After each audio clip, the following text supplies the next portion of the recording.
लिखना समंदर को कूजने में बंद करने के मुतरादिफ है। बेलुस मोहब्बत, शकफत, अपनाइयत और कुर्बानी का दूसरा नाम माँ है। माँ के लिए कदम उठाया तो ऐसा लगा कि लफ्ज़ ही कम कर ले। माँ की बेलुस मोहब्बत को लफ्ज़ों में पिरोया नहीं जा सकता और ना कोई ऐसा पैमाना है कि माँ की मोहब्बत जिससे माँ की मोहब्बत को नापा जा सके। अल्लाह ताला अपने प्यार की तशरीह माँ के प्यार से देता है।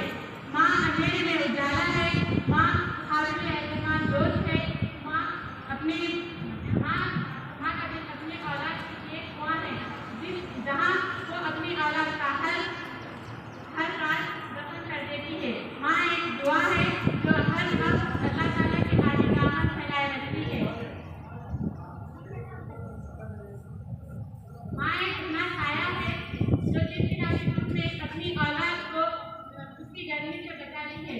माँ के कदमों के तले जन्नत है और जिसका रिश्ता है उसकी खिदमत इज्जत और एहतराम करके जन्नत हासिल कर सकता है। मैं अपनी बात को रोकना तो नहीं चाहती, लेकिन वक्त की नज़ाकत को देखते हुए इतना चाहती हूँ और एक शेर के जरिए अपनी बात को इख्तिताम कर लाती हूँ।